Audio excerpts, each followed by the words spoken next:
ఒక యూట్యూబ్ లో మన సినిమా చూసిన వాళ్ళు చాలా మంది ఒకటే అంటున్నారు, ఆ బ్యాక్గ్రౌండ్ లో అన్ని వాయిసెస్ ఎందుకు వస్తున్నాయి, వీళ్ళు మాట్లాడుకుంటూ వెళ్తుంటే క్యారెక్టర్స్ అని చెప్పి. సో మన సినిమా యాక్చువల్లీ రాజా సాయి పల్లవి కథతోని స్టార్ట్ అవ్వలేదు, సూపర్ రాజా కథతోని స్టార్ట్ అయింది. తను హీరో అవుదామనే గోల్ తోటి తెలుగు ఫిల్మ్ ఇండస్ట్రీ ఆ బాక్స్ ది గుద్దినప్పుడు కళామ తల్లి అండ్ ఆడియన్స్ తనని అడ్డుకుంటారు, లోపలికి రానివ్వకుండా. సో వాళ్ళకి తన టాలెంట్ ప్రూవ్ చేయడానికి సింగిల్ షాట్ సినిమా చూపిస్తారు. ఇప్పుడు సింగిల్ షాట్ సినిమాని కళామ తల్లి చూస్తుంది, థియేటర్ లో ఆడియన్స్ చూస్తున్నారు, సూపర్ రాజా చూస్తున్నారు. సింగిల్ షాట్ సినిమాలో ఏముంది, రాజా సాయి పల్లవి స్టోరీ ఉంది.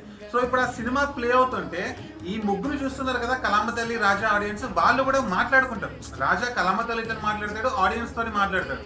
లేకపోతే నేను ఓన్లీ రాజా పల్లవి స్టోరీ చూపిస్తే సింగిల్ షాట్ పార్ట్ అయిపోయాక మళ్ళీ సూపర్ రాజా తీసుకొచ్చినప్పుడు ఆడియన్స్ డిస్కనెక్ట్ అవుతారు. ఎందుకంటే ఈ సింగిల్ షాట్ పార్ట్ మొత్తం రాజా సాయి పల్లవిని చూసాము, ఇప్పుడు సడన్ గా మళ్ళీ అప్పుడెప్పుడో స్టార్టింగ్ లో స్టార్ట్ అయిన సూపర్ రాజా కథ వచ్చింది అని చెప్పేసి. అందుకని మీరు సింగిల్ షాట్ సినిమా చూస్తుంటే సూపర్ రాజా ఆడియన్స్ తోటి కళామ తల్లితో మాట్లాడే డైలాగ్స్ వస్తాయి అనమాట. అండ్ ఇంకొకటి రాజా అంటే సింగిల్ షాట్ పార్ట్ లోపల రాజా పల్లవి స్టోరీ ఉంది కదా, అందులో రాజా డ్రగ్స్ తీసుకున్నాడు, తన ప్రేమించిన అమ్మాయి వెళ్ళిపోతుంది కదా, సో తన మైండ్ లో క్రేజీగా రన్ అయ్యే రాజా పల్లవి వాయిసెస్ కూడా వస్తుంటాయి బ్యాక్గ్రౌండ్ లలో. మన తెలుగు ఫిల్మ్ ఇండస్ట్రీలో ఇలాంటి సినిమాలు అసలు రావు. అంటే ఫస్ట్ టైం ఒక ఎక్స్పెరిమెంటల్ టైప్ ఆఫ్ సినిమా తీసాం. స్టోరీ స్క్రీన్ ప్లేలలో మీకు లాజిక్ ఉంటుంది, బట్ మీరు అది వెతకాలి, కరెక్ట్ గా అర్థం చేసుకోవాలి. మీరు ఇంకా చాలా కొత్త కొత్త సినిమాలు చూసాక అప్పుడు దీని వాల్యూ తెలుస్తుంది, ఓహో ఇంత ఉందా ఈ సినిమాలో అని చెప్పేసి. This is super Raja. Thank you so much.